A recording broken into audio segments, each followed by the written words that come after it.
네, 제가 기도하고 우리 함께 하나님의 말씀 나누도록 하겠습니다. 기도하겠습니다. 하나님, 저희 연약합니다.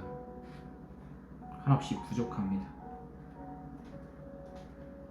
그런 저희가 오늘도 하나님을 예배할 수 있는 것은 우리의 부족함을, 우리의 연약함을 하나님이 만드시고 창조하심을 인정하기 때문입니다. 우리를 이토록 부족하게 만드신 그 모습 그대로, 있는 모습 그대로 하나님 예배합니다. 그리하여 우리의 힘과 능력을 의지하여 예배할 수 없음을 또한 인정하오니 오늘도 성령과 우리 주 예수 그리스도의 보혈의 능력으로 우리를 거룩한 하나님의 품으로 인도하여 주시옵소서. 하나님, 하나님이 창조하신 세계 가운데 하나님의 일하심이 드러난 것처럼 우리의 삶에 하나님의 창조의 섭리의 일들이 드러나게 하시고 또한 하나님께서 하나님의 일을 마치고 쉬심같이 우리의 삶이 오늘 안식을 누릴 수 있게 하여 주시옵소서. 하나님으로부터 흐르는 안식, 하나님의 마음과 하나님의 뜻과 합한 안식, 그리고 하나님께서 채우시는 그 안식을 경험하게 하시고 그 삶의 안식을 통해서 또한 하나님께서 원하시고 기뻐하시는 섬김의 삶을 또한 우리 공동체에 살아가게 하여 주시옵소서. 하나님 예배합니다. 이 예배를 받으시고 이 예배 가운데 하나님 살아계심이 나타나게 하여 주시옵소서. 주님께 모든 것을 맡기며 사랑하신 예수 그리스도 간절히 기도했습니다. 아멘. 우리 함께 하나님의 말씀 나누도록 하겠습니다. 본문 메시지 3주 동안 동일하고 말씀의 제목도 동일합니다. 마태복음 12장 34절부터 37절까지 말씀입니다. 신약성서 19페이지에 있습니다. 독사의 자식들아 세 번째 시간인데요. 우리 함께 하나님의 말씀 나누도록 하겠습니다. 제가 본문 메시지 봉독하도록 하겠습니다. 독사의 자식들아 너희는 악하니 어떻게 선한 말을 할 수 있느냐? 선한 사람은 그 쌓은 선에서 선한 것을 내고 악한 사람은 그 쌓은 악에서 악한 것을 내느니라. 내가 너희에게 이르노니 사람이 무슨 무익한 말을 하든지 심판날에 이에 대하여 신문을 받으리니 내 말로 의롭다함을 받고 내 말로 정죄함을 받으리라. 아멘. 여러분, 독사의 자식들아 세 번째 시간입니다. 결론부터 말씀드리자면 이 독사의 자식들이 누구냐는 거예요. 그래서 1차적으로 이 마태복음이 기록됐던 당시의 독사의 자식들은 바리새인들이었습니다. 근데 여러분, 바리새인들이 왜 독사의 자식이었을까요? 여러분, 바리새인들은 당시에 사두개인들이 잡고 있는 그 성전 중심에서의 영역을 피해서 자신들의 세를 회당으로 넓혀가고 있었습니다. 그래서 성전이 아닌 회당 중심으로 이 바리새파들이 모여 있었고, 특별히 회당 중심의 이 바리새인들은 누구보다도 앞서서 하나님을 사랑하는 열심을 다했던 사람들입니다. 하나님께서 말씀해 주신 토라를 암송하고 그 토라의 삶의 가장 최선의 방법으로 삼고 삶을 살아갔던 사람들이 바리새인들입니다. 모세 시대 때 기록된 토라보다 더 깊은 토라를 지키기 위해서 나름대로 법칙을 만들어서 예수님 시대의 바리새인들은 하나님이 기뻐하시겠지 하면서 더 많은 조항들을 만들어서 지켰던 사람들입니다. 그들의 삶은 정말로 토라를 지키기 위해서 최선을 다했던 사람입니다. 근데 왜 그들이 독사의 자식이 되었을까요? 왜 그들이 하나님 반대편에서 역사하는 무리가 되었을까요?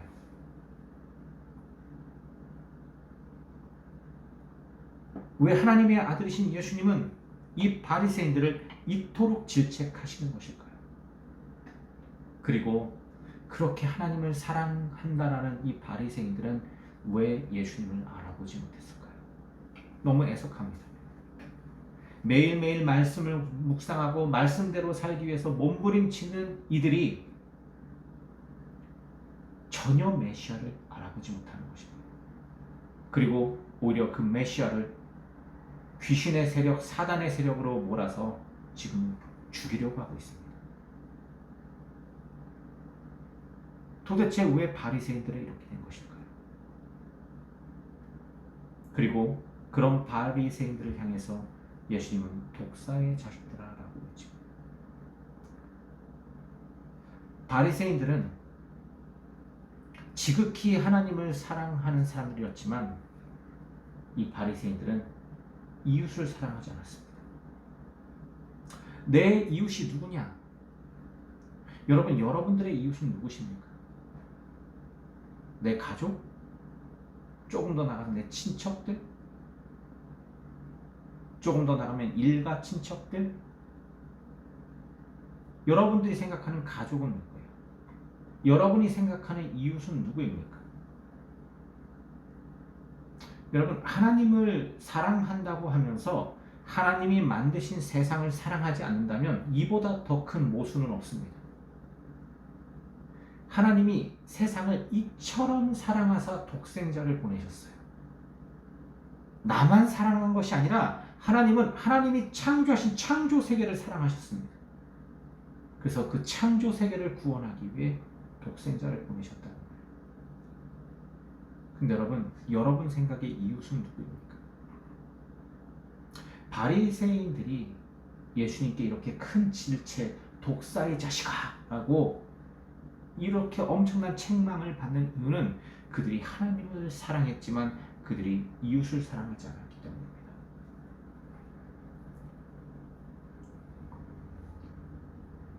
그들은 오직 하나님과 자기 자신과 자기에게 속한 집단 바리새파 둘만 사랑했을 뿐입니다. 그럼 여러분, 지금 이 시대의 바리새인들은 누굴까요? 첫 번째, 종교적으로 열심인 사람들입니다. 그리고 두 번째, 종교적으로 지위가 높은 사람들입니다. 저와 같은 목회자들, 교회의 중직들, 이 사람들이 바리새인들이 될 가능성이 아주 높은 거예요. 그 바리새인들은 하나님을 사랑합니다. 매일매일 경건을 연습해요. 매일매일 말씀을 묵상하고 매일매일 기도하고 그리고 그 말씀대로 살기 위해 몸부림치고 그리고 교회의 타 중직들을 맡고 있습니다. 그리고 그들은 자기의 집단, 자기 교회만 사랑합니다. 자기 교회의 다른 교회는 다 하등한 존재들이에요. 그리고 때로는 손가락질하고 멸시하고 비판하고 조롱합니다. 우리 교회 목사님만 목사님이에요. 우리 교회 목사님만 목사님. 우리 교회 중직들만 중직들입니다. 그리고 다른 교회 목사님은 그렇게 한없이 부족할 수가 없어요. 왜냐하면 그들에게 이웃은 내 집단뿐이기 때문입니다. 이런 독선과 독단적인 사람들은 지금 이 시대의 바리새인이 될 가능성이 아주 높습니다.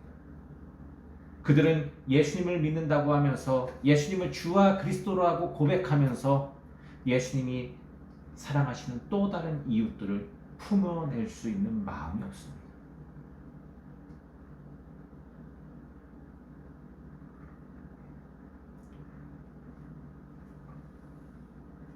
여러분, 제가 누누이 이야기하지만 이 십자가라는 것은 두 가지 의미가 있습니다.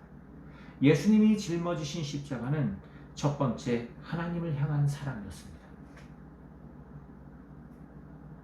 the cross. 이 십자가의 한 부분은 하나님을 향한 충성과 사랑이었어요. 그리고 두 번째는 이 세상을 향한 사랑이었습니다. 정확하게 그 지점이 만나는 곳에 예수님이 못 박혀서 돌아가셨어요. 예수님 그렇게 하나님을 사랑하고 이 세상에 자신을 대속제물로 주심으로 말미암아 이 세상을 사랑하셨습니다. 그래서 예수님을 믿는다는 것은 무엇이냐? 하나님을 사랑하고 하나님이 만드신 세상을 사랑하는 것입니다. 이 두 지점이 만나는 것을 예배라고 부를 수 있겠어요. 예배는 무엇이냐? 하나님을 사랑하는 것이며 하나님이 만드신 세상을 사랑해 가는 것입니다. 여러분, 제가 아까 질문을 드렸습니다. 여러분의 이웃은 누구십니까? 또 하나의 질문을 드리겠습니다.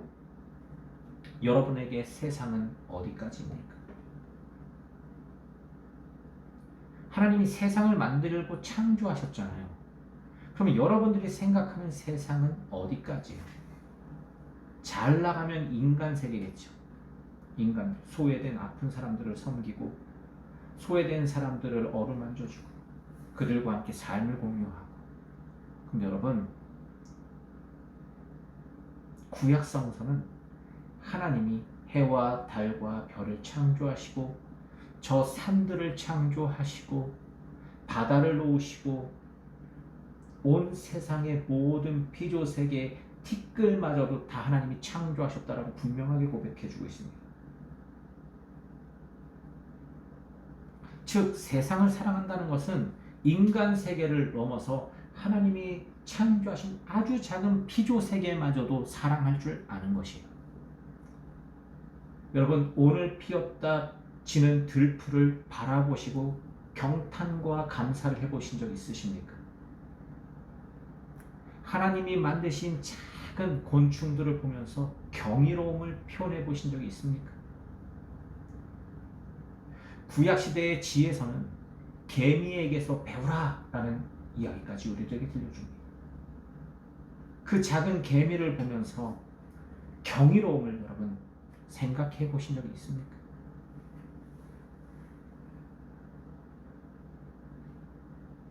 여러분, 제가 있는 이 아메리카 대륙은 하나님의 경이로움이 정말 살아 숨쉬던 곳이었습니다.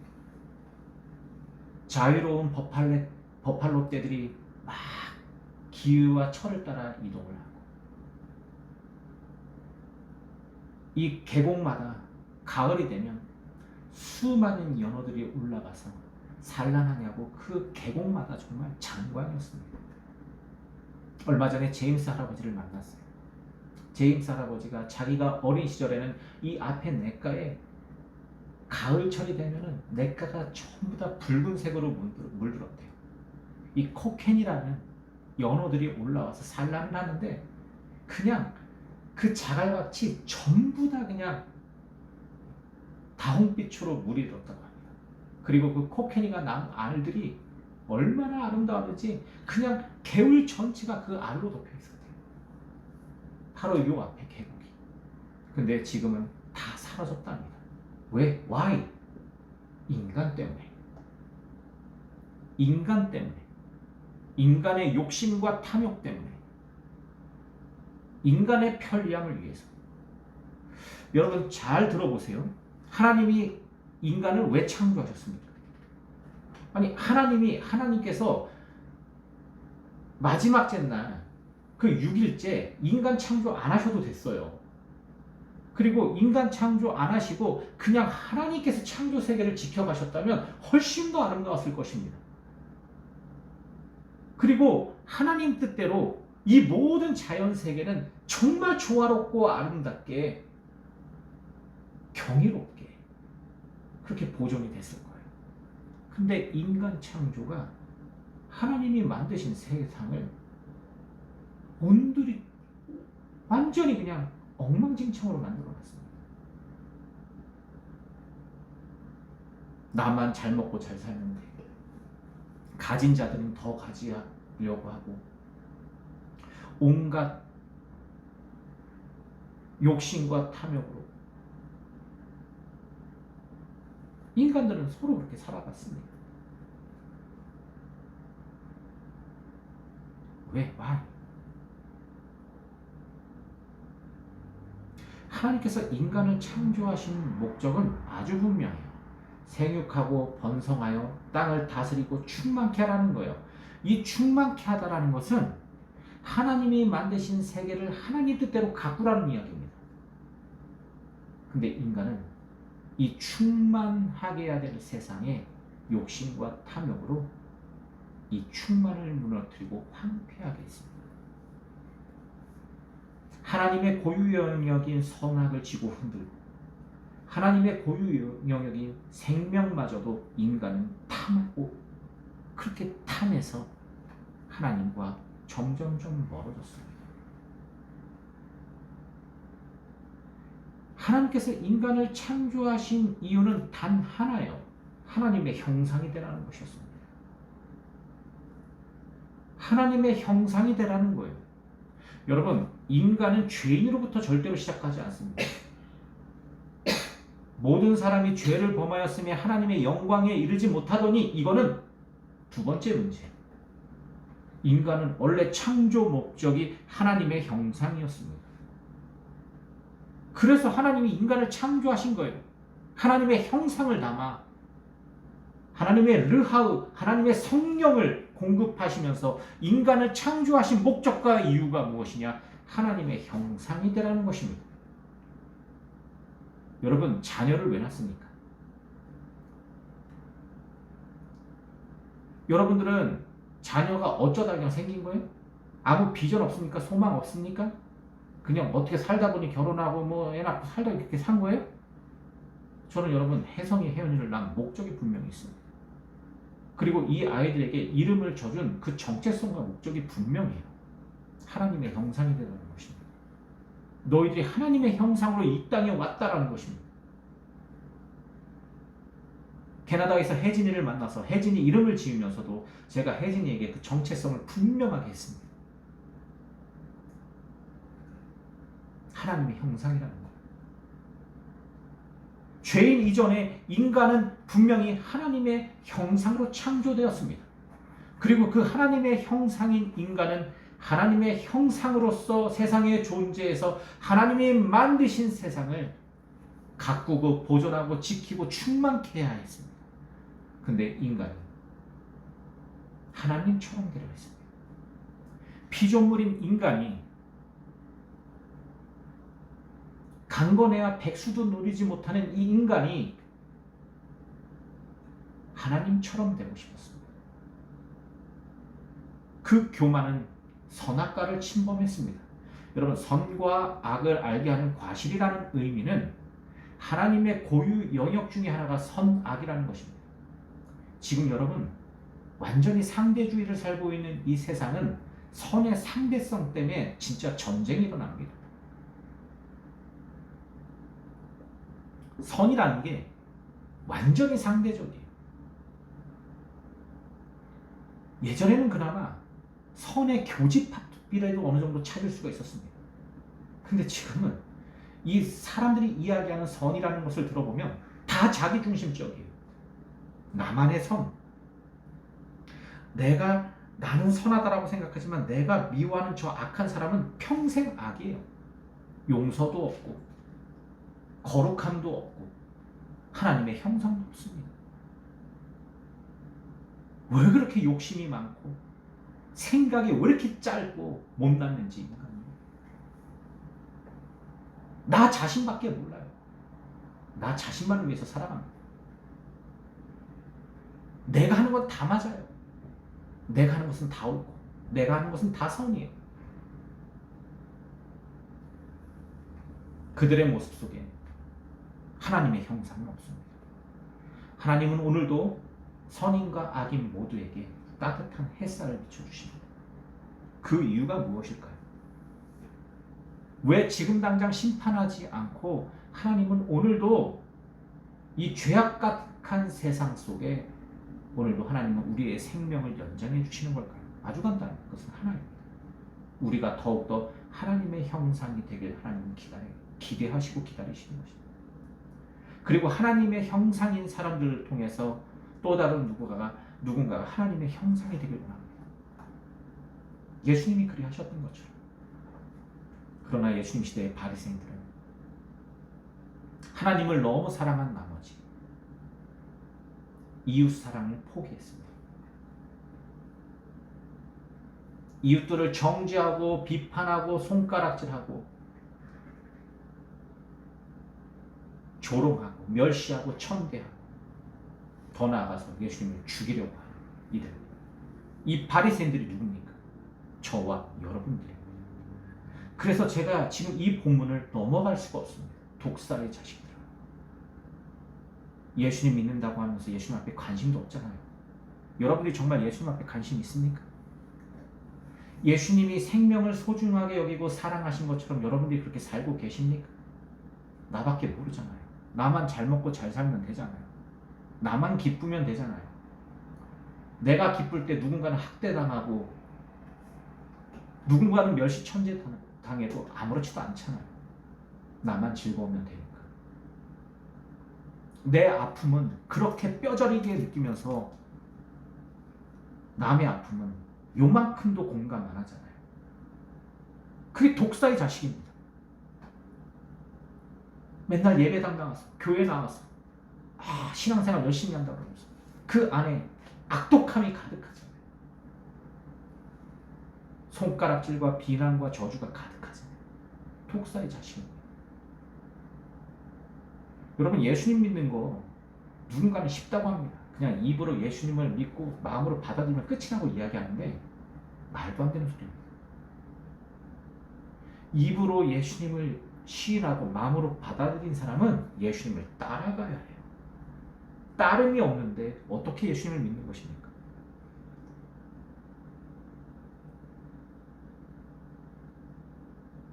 오늘 바리새인들은 예수님을 따라갈 마음과 생각이 전혀 없습니다.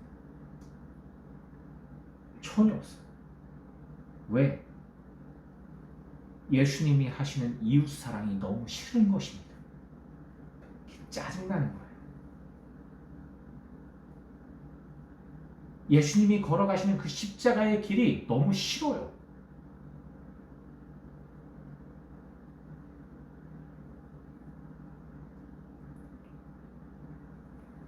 오늘 피었다 지는 들풀도 입히시고 먹이시는 하나님. 오늘도 공중에 나는 작은 새조차도 하나님께서 입히시고 먹이십니다. 여러분 이걸 인정하십니까? 지금 저희 가족에게 또 어떻게 하다 저희들이 이제 한 가정을 만났는데 그분들이 저희들에게 아이들이 벌새를 좋아한다고 하니까 우리 혜성이가 촬영한 벌새 사진을 보여주니까 우리들에게 벌새 먹이통을 선물해 주셨어요. 그래서 거기다가 지금 먹이통을 걸어 놓으니까 벌새들이 요만해, 진짜 제 손가락 한 2마디 정도뿐이 안 되는 조그만 새들이 와가지고 이 먹이통에서 계속 벌새가 음식을 먹고 그렇게 막 달개짓을 합니다. 너무 아름다워요. 경이로워요.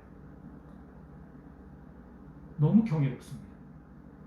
근데 여러분, 여러분들에게 정말 지금 하나님이 창조하신 그 작은 들풀 하나, 저 작은 조그만 새를 하나님의 창조물로 보는 시선과 마음이 있는지 저는 되묻고 싶습니다.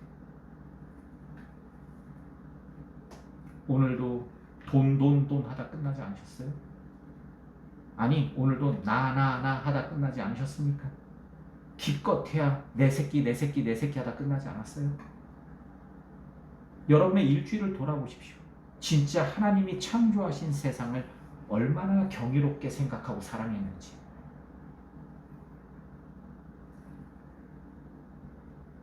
혜성이가 요즘에 저한테 많이 혼납니다. 왜 혼났냐면은 우리 혜성이가 낚시를 정말 좋아해요. 근데 낚시를 하면서 생명을 소중하게 여기지 않는 거예요. 큰 고기 잡고 싶고 고기를 많이 잡고 싶은 그 욕심 때문에 가서 그냥 고기만 잡는데 막 열심히, 그럼 고기가 이렇게 잡히면 그 고기를 잡아서 그냥 푹푹 막 던져버려요. 저한테 엄청 혼납니다. 너가 잡은 그 물고기가 하나님의 창조 세계의 한 부분임을 너가 기억해야 돼요. 매일매일 가르쳐줍니다. 함부로 다루지 마. 너에게 즐거움과 기쁨을 준 물고기를 돌려보낼 때 정말 정성스럽게 돌려보내줘. 고맙다라고 표현해. 너에게 이런 행복한 선물을 해줘서 고맙다라고 표현하면서 돌려보내줘.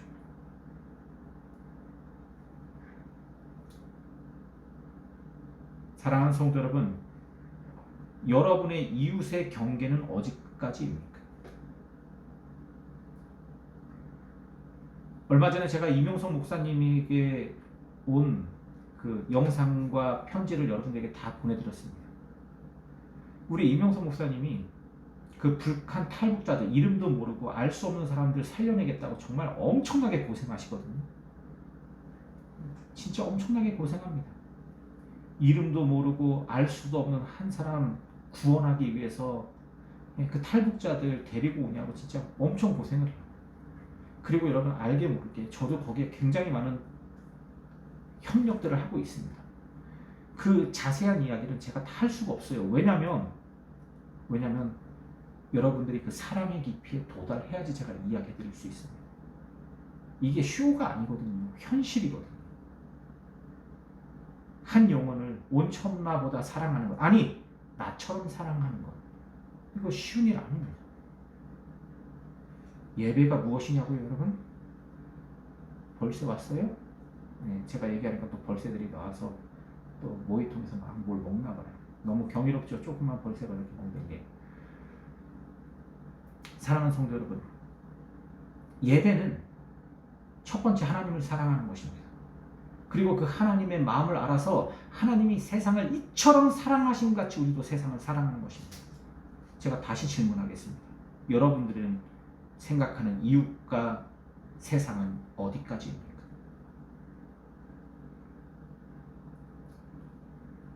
예수님께서 이웃이 누구인지 가르쳐줍니다. 선생님, 내 이웃이 누굽니까? 라고 질문하는 한 사람에게 이웃이 누군지 가르쳐줘요. 그러면서 나온 게 여러분, 선한 사마리아인의 비유입니다. 예루살렘에서 여리고로 내려가는 길에 한 강도 만난 자가 온몸이 다 만신창이가 되어서 법안 죽게 되었습니다.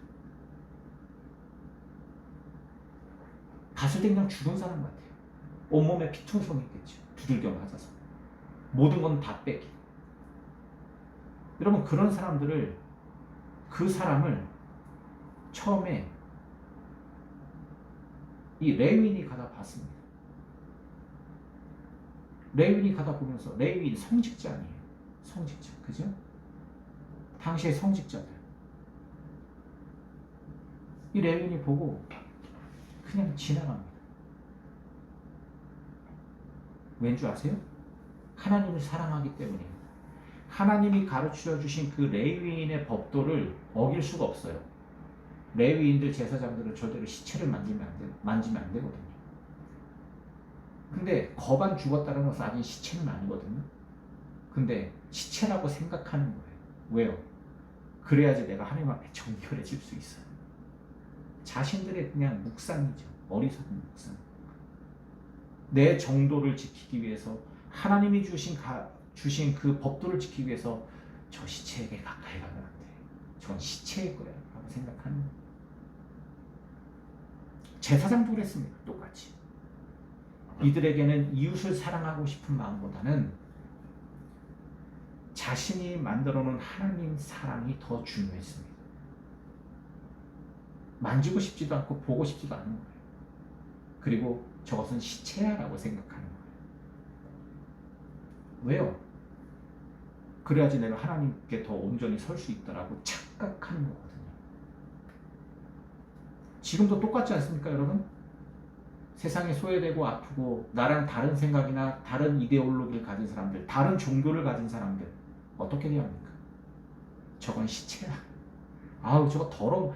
아우, 저거 불경해. 저거 보면 안 돼. 저거 가까이 가면 안 돼. 왜냐면 난 하나님이 너무 소중한 사람이니까. 외면하는 거예요, 세상을. 그때 사마리아인이 똑같은 곳을 지나가다가 거반 죽게 된 시신 같은 사람을 보았어요. 달려가요. 제사장과 레위인이 외면했던 그 길을 단숨에 달려갑니다. 그리고 확인합니다. 확인해요. 숨이 붙어 있어요, 조금. 자신이 갖고 있는 모든 것들을 다해 그 사람을 살리려고 노력합니다. 그리고 이 숨이 끊기지 않은 것을 너무 감사히 여겨요. 그리고 그를 일으켜 세워서 자기 나귀에 태워서 인근 어떤 곳으로 갑니다.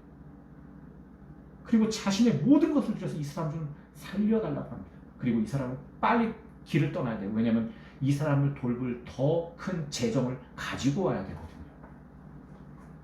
내가 돌아올 때 모자른 거 모두 다 주겠습니다. 이 말은 뭐예요? 이 사람을 살리기 위해서 내가 돈 벌러 간다는 소리예요. 여러분, 돈 왜 봅니까? 내 배 채우려고 벌잖아요. 내가 배불러야 돼. 내가 잘 먹고 잘 살아야 돼. 기껏해야 내 새끼들 잘 먹여 살려야 되니까.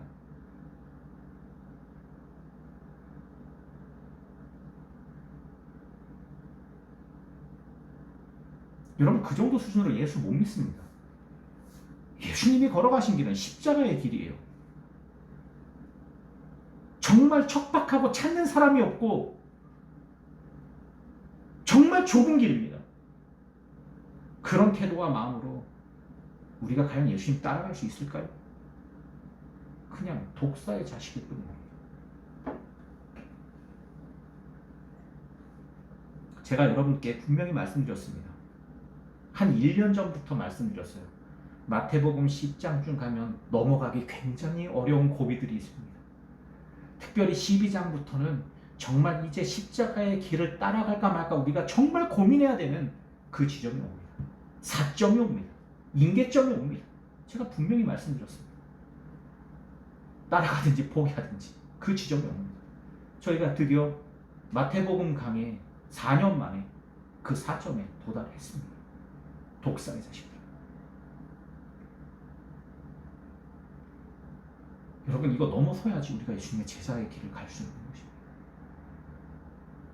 나밖에 모르는 인간들, 그 인간들이 믿는 예수, 그 예수는 누가 봐도 치졸한 예수입니다. 우리 예수님은 그렇게 살지 않으셨습니다. 우리 예수님은 세상을 이처럼 사랑하사 친히 하늘의 영광을 버리고 이 땅에 오셔서 나와 같은 죄인을 사랑하고 구원하기 위해서 담대하게 십자가로 걸어가신 분이십니다. 그를 믿는 자들, 그를 따르는 자들, 그들은 오늘도 우리의 십자가를 지고 갑니다. 십자가를 지고 간다는 것은 하나님을 사랑하고 이웃을 내 몸처럼 사랑하는 길을 간다는 것입니다.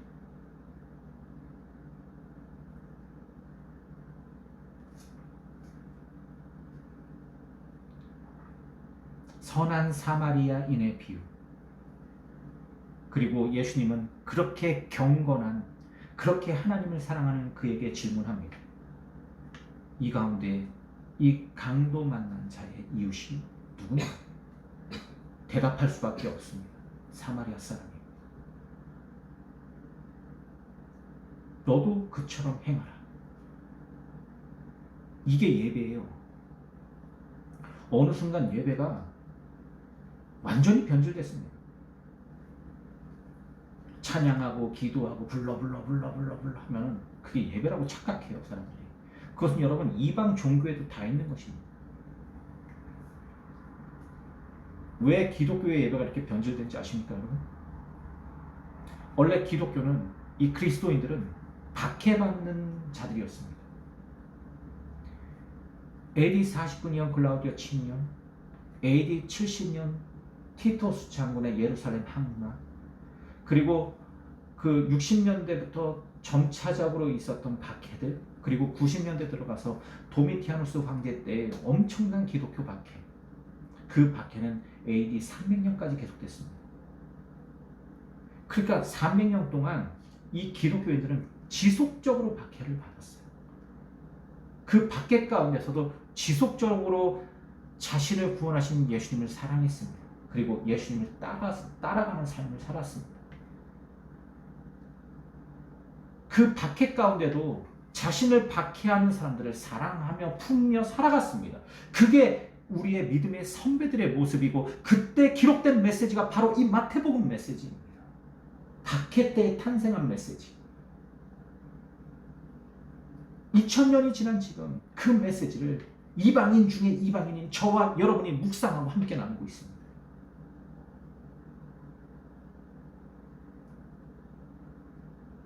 그 박해 때의 그리스도인들의 예배는, 하나님을 사랑하는 이 예배는 반드시 이웃사랑으로 넘어갔습니다.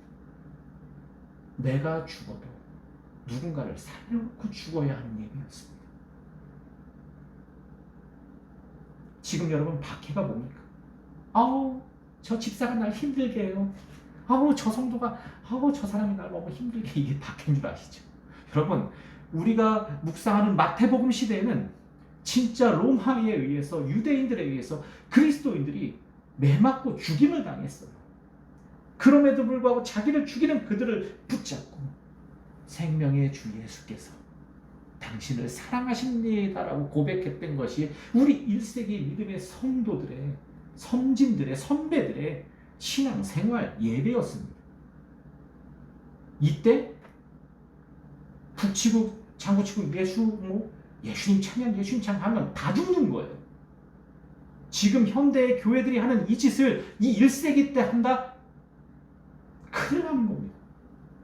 목이 달아나는 행위예요. 그래서 이때 예배는 정말 정숙하고 고요할 수밖에 없었습니다. 지금 여러분, 북한의 지하 교회들이 그래요. 자그마한 목소리로 성도들이 아무 소리도 내지 못하고 아버지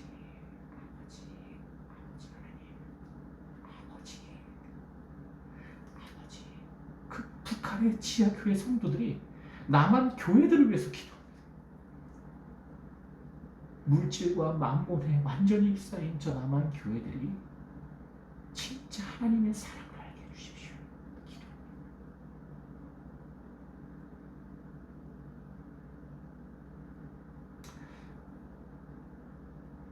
다시 질문하겠습니다. 하나님을 사랑하고 이웃 사랑을 하는 그 명확한 교차점이 저는 예배라고 분명히 말씀드렸습니다. 그럼 여러분들이 생각하는 이웃은 누구입니까? 더 나아가겠습니다. 여러분들이 생각하는 세상은 어디까지입니까? 오늘 피었다 지는 들풀을 보면서 하나님이 창조하신 세계가 이토록 아름답다라고 고백해 보신 적이 있습니까? 이름 모를 들꽃을 바라보면서 그 앞에서 한없이 서 있어 본 적이 있으십니까?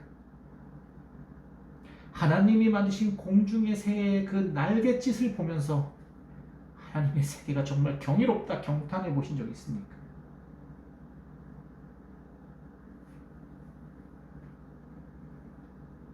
사랑하는 성도 여러분, 만약에 우리가 그 정도 수준에 도달하지 못하면 우리는 독사의 자식입니다.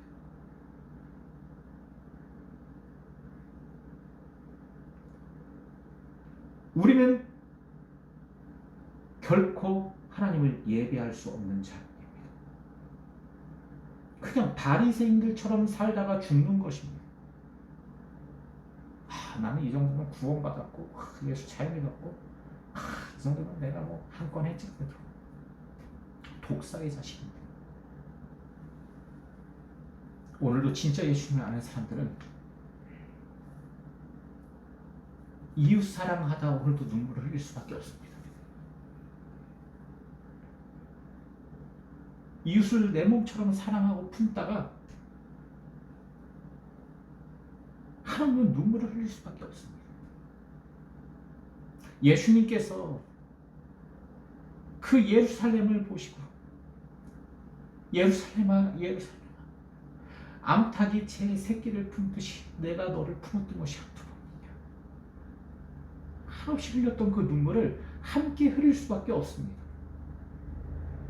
그 눈물이, 그 사랑이 예배입니다. 여러분, 예배 드리셨습니까?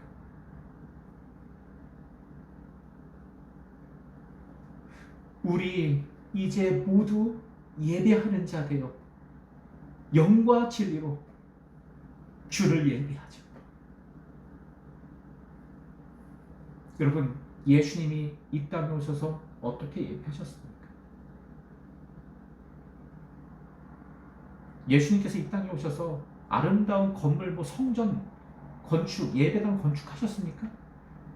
성도들 모아서 헌금거짜 해서 건물 하나, 건물대기 지셨어요?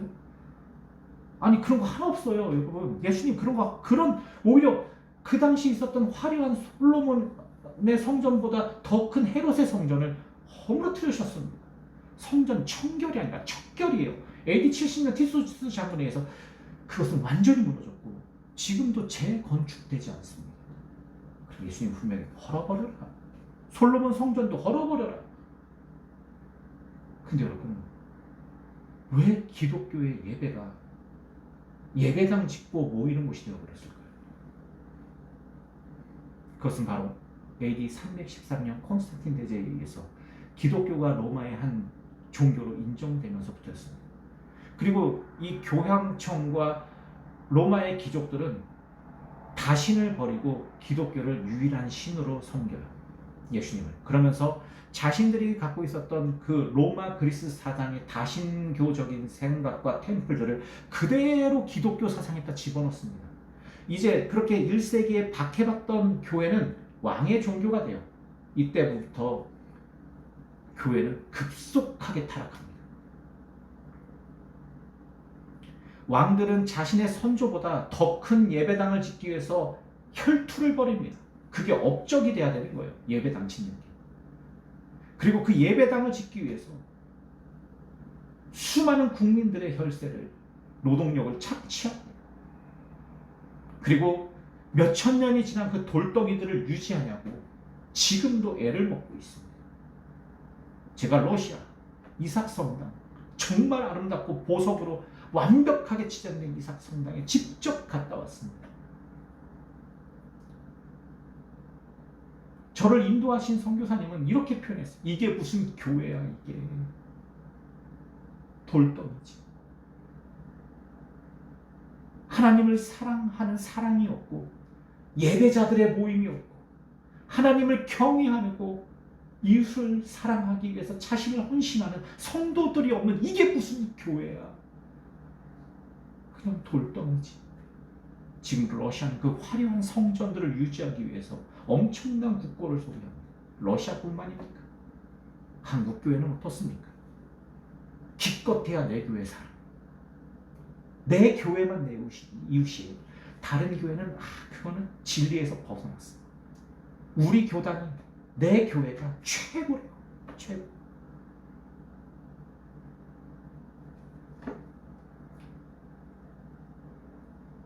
하나님은 오늘도 최고를 사용하지 않으십니다. 여러분 명심하십시오.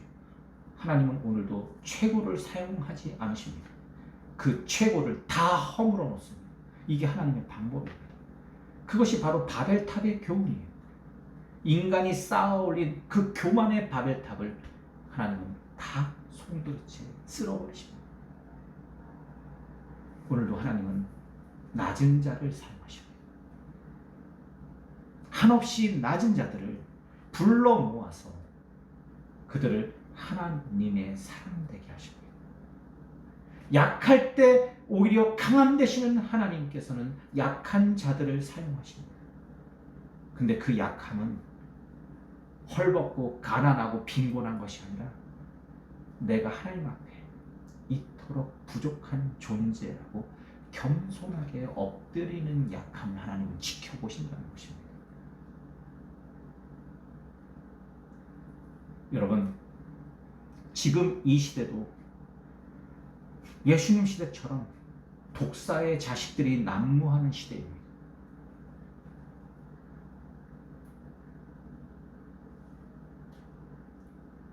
하나님 사랑한다고 하면서 이웃 사랑이 전혀 없는 그들을 독사의 자식이라 부릅니다. 하나님을 사랑한다고 하면서 하나님이 만드신 창조 세계를 전혀 사랑하지 않는 그들을 독사의 자식이라고 부릅니다. 여러분, 저는 중학교 때 교회 선교부장이었습니다.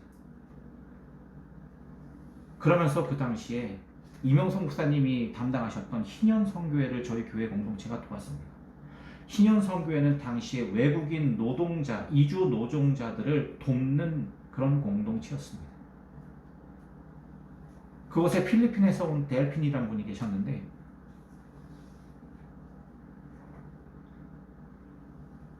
한국에서 정말 엄청난 노동을 했죠. 그리고 나서 이제 그 비자 기간이 끝날 때쯤이었습니다. 밀린 봉급을 회사에서 주질 않는 거예요. 그것을 받기 위해서 이 델핀이라는 분은 계속해서 항의하고 듣지도 않습니다. 그래서 저희들이 대신 받으러 갔어요. 그거 도와주러. 그 기업에는 떡하니 말씀이 적혀 있었습니다. 내 시작은 미약하였으나 내 나중은 신이 창대하리라.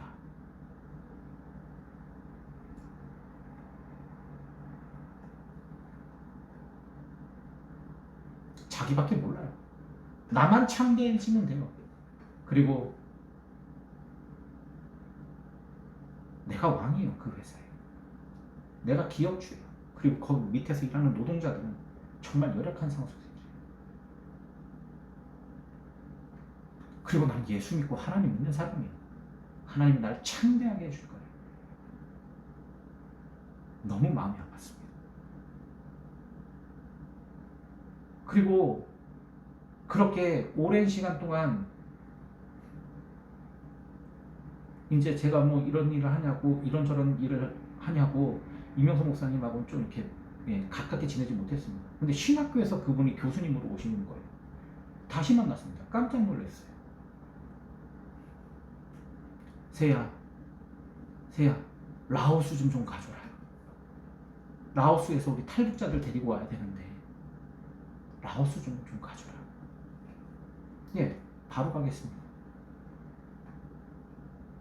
조금만 기다려봐. 문제가 생겼어. 그냥 위급할 때마다 저한테 뭘 전화를 하세요. 그럼 달려갑니다. 기도 안 들어보고 누군지도 모르고. 여러분 아실지 모르실지 모르겠는데 저희 교회에서 맡아달라고 탈북자 한 분을 보내셨어요. 이명성 목사님. 저희 지역으로 탈북자가 하나 2주 하는 좀 보내려고. 이 친구 만나러 갔습니다. 갔더니 먹고 살기 위해서 엄청 열심히 노력을 해요. 무면허인데 막 일돈 운전하고. 이 사상이 돈뿐이 없어요. 왜냐면 어떻게 해서 여기서 성공해야 되니까. 완전 불법을 행해요.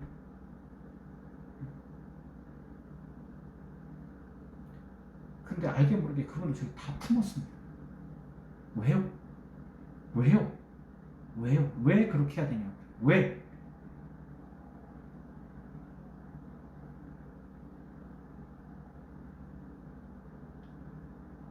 왜냐면 예수님께서 그렇게 하셨기 때문에. 예수님이 나와 같은 죄인을 살리시기 위해서 하늘의 영광을 버리고 이 땅에 오셨습니다. 그게 예수님이 하나님 앞에 드리는 예배였습니다. 낮고 천한 그 가축의 고유에 오셔서 더 낮아질 길이 없는 예수님은 십자가를 향해서 낮아지셨습니다. 그 십자가로 가시는 그 예수님의 발걸음이 예배였습니다. 여러분, 예수님께서 사람들 모아놓고 기도하고 찬양하고 북치고 장구치면서 헌금 걷고 뭐 건물 지은 거 있으면, 성경 어디에 있으면 저에게 말씀해 주십시오. 저도 그렇게 하겠습니다. 저도 그렇게 하겠습니다. 그것이 말씀이니까. 오히려 그렇게 했던 부류들이 있었습니다. 첫 번째, 다윗과 솔로몬. 성전 짓자. 하나님께서 그 솔로몬 성전 어떻게 하셨습니까? 안 된다. 나 이거 받지 않겠다. 다윗이 성전 짓는다 그러면 절대로 안 된다. 막아섰습니다. 아주 다급하게 막으셨어요. 나단 선지자를 통해서 다급하게 그날 밤 막으셨습니다. 다윗이 나단 선지자에게, 내가 우리 왕궁 이렇게 크게 졌구나, 사는데 내 집이 이렇게 화려한데, 아니 하나님의 집이 저 성막 저렇게 그냥 외소해서 되게. 나단 선지자님, 제가 하나님을 위해서 집을 짓겠습니다. 성전 짓겠습니다. 나단 선지자. 너무 좋습니다. 너무너무 아름다운 생각이. 그렇게 하세요. 그날 밤 나단 선지자에게 하나님이 말씀하십니다. 안 된다. 안 된다. 성전 안 짓겠다.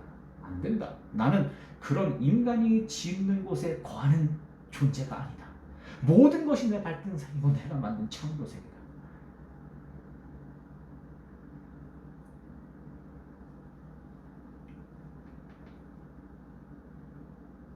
그리고 더 나가서 다윗의 모든 것을 아시는 하나님께서 이렇게까지 이야기합니다. 또 안 되는 것은 너는 네 손에 이미 피를 너무 많이 흘렸다. 너무 많은 사람 죽인 사람이야. 안 돼. 여러분, 다윗은 살인자였습니다. 수많은 정복 전쟁에서 얼마나 많은 사람들 죽였는지 아십니까? 자신의 신복인 우리아도 그냥 처참하게 간접살인한 사람입니다. 무슨 다윗의 왕권 그러는데 말도 안 되는 소리 하지 마십시오. 다윗의 말년 아시지 않습니까? 술람미 여인 갔다가 신하들이 받쳐주는 거. 다윗이 좋아하는 건 하나님이 아니라 여자들이었습니다. 그 아들도 똑같았어요. 솔로몬도. 솔로몬의 한줌평입니다. 솔로몬은 하나님보다 자신의 후궁들과 궁녀들과 왕비를 사랑했다. 그리고 그들을 위한 모든 이방 신전들을 다 지어줬습니다. 여러분, 근데 이게 솔로몬과 다윗만의 문제입니까? 아니면 저와 여러분들과 똑같은 문제입니까? 하나님입니다. 더 관심 갖고 사랑하는 것. 내 선과 의로 정한 것. 독사의 자식들. 하나님은 그 솔로몬 성전 헐어버린다 1000년을 경고하십니다. 그리고 진짜 1000년 만에 헐어버리셨습니다.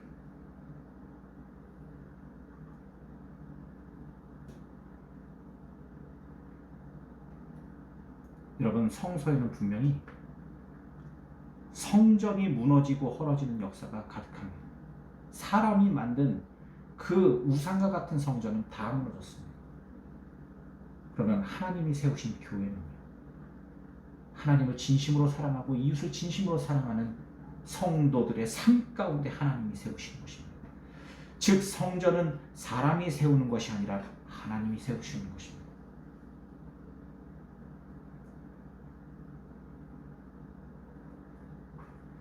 지금 여러분, 수많은 교회들은 하나님을 사랑한다고 하면서 이웃 사랑을 상실하고 포기했습니다. 그리고 그 이웃의 범위도 한없이 협소하게 좁혀 놓았습니다.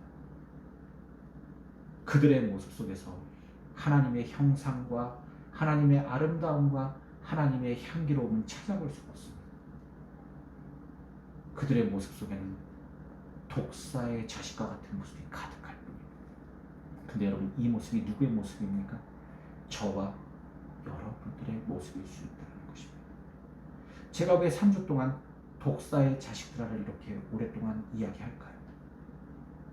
우리가 오늘 이 독사의 자식의 딱지를 떼어내지 않으면, 이것을 소멸시키지 않으면 이 12장을 넘어갈 수가 없습니다.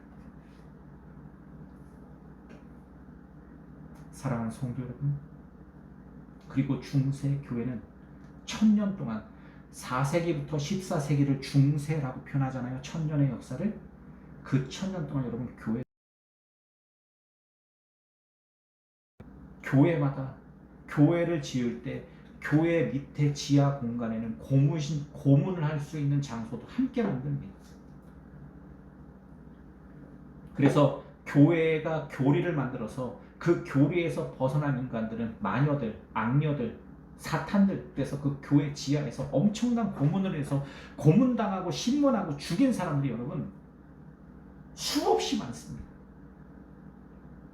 그렇게 죽여놓고 어떻게 하는지 압니까? 교회가? 이 죽은 이가 다시 구원받을 수 있어. 그 방법은 교회 옆에 무덤에다가 이 사람을 묻는 거야. 여러분, 이게 되게 웃기죠? 근데 지금 교회는 안 그럴까요? 지금 교회는 이런 장난 안 칠까요?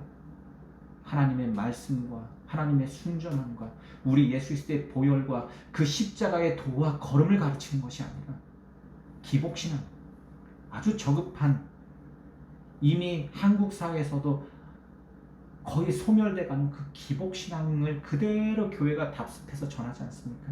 축복하시는 하나님, 하나님 잘 믿고 잘 섬기고 예배 잘 드리고 봉사 잘하고 주일성도 잘하고 헌금 잘 내고 11조 잘하면 천대까지 복을 받는다. 여러분, 중세 교회가 했던 짓입니다.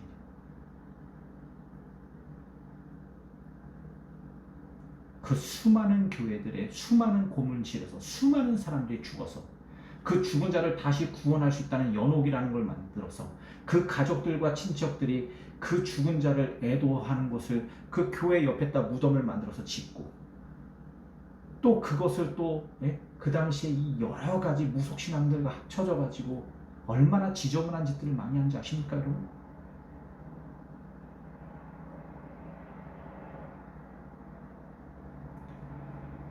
사랑하는 성도 여러분, 우리 독사의 자식들아라는 이 예수님의 메시지를 내가 먼저 받아들입시다. 왜 독사의 자식아? 네가 목사야? 네가 정말 하나님 사랑해? 네가 진짜 한 영혼을 온천하보다 귀하게 여겨? 네가 그래서 정말 예수님 따라갈 수 있겠어? 너에게 예수님 마음이 있어? 너가 정말 하나님이 창조하신 세상을 정말 소중하고 아름답게 생각해? 제가 늘 물어보는 질문입니다.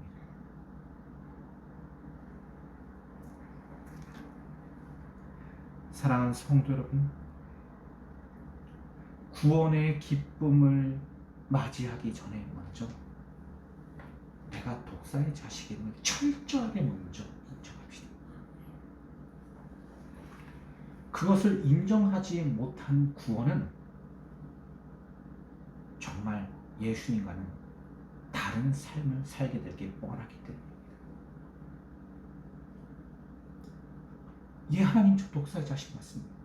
저 죄인 중에 죄인입니다. 저 괴수 중에 괴수입니다.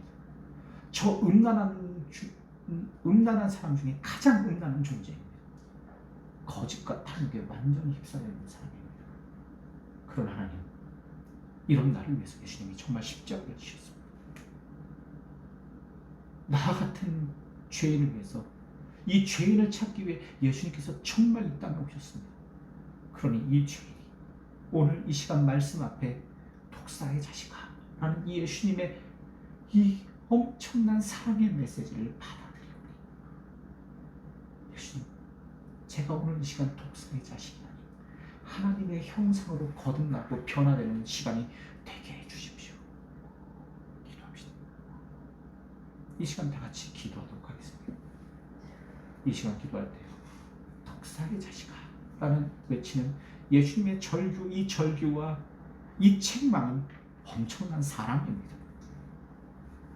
이 사랑이 없다면 우리는 이 독사의 자식인 나의 모습을 인지할 수가 없게 되는 것입니다. 우리 인지합시다. 예수님의 말씀 앞에 저 독사의 자식 맞습니다. 저 죄인 중에 죄인입니다.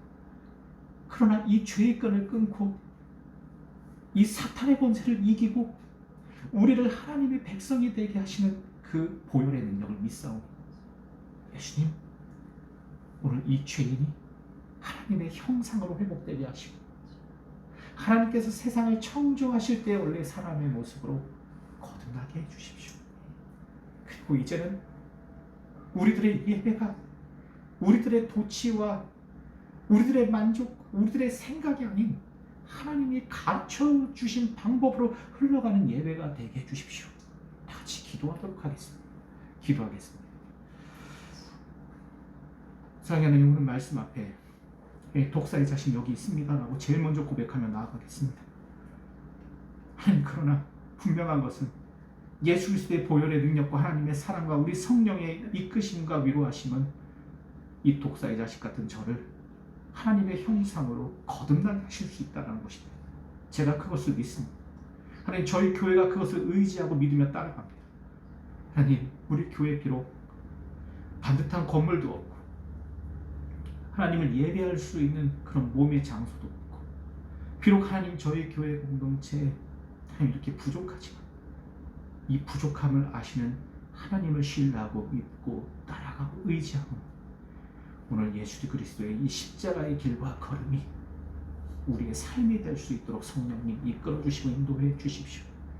그렇게 하나님 사랑하다 하나님이 만드신 세상을 이처럼 사랑하다가 우리도 예수님 만나는 그 시간까지 그 순간까지 우리의 매일을 성령의 역사하여 주시옵소서. 하나님 약할 때 강함 되시는 하나님을 경험하게 하시고 죄인된 우리가 도리어 하나님이 백성이 되는 놀라운 시간들이 되는 이 시간 되게 해주십시오. 주님께 모든 것을 맡기며 사랑하신 예수 그리스도를 기도했습니다. 우리 시간 예수님이 가르치신 대로 마치도록 하겠습니다. 하늘에 계신 우리 아버지여 이름이 거룩히 여기를 받으시오. 나라는 없으며 뜻이는 같이 땅에서 들어오시다가 오늘 우리에게 일용할 것을 주옵시고 우리가 너에게 죄진 자를 사주같이 우리에게로 사주옵시고 우리를 시험에 하지 마옵시며 다만 하소서. 나라와 영광이 아버지께 영원하옵나이다. 사랑하는 성도 여러분, 독사의 자식이라 하는 이 책망은 누구보다도 강한 하나님의 사랑, 우리 예수님의 사랑이라는 것을 우리 받아들이는 공동체였으면 좋겠습니다.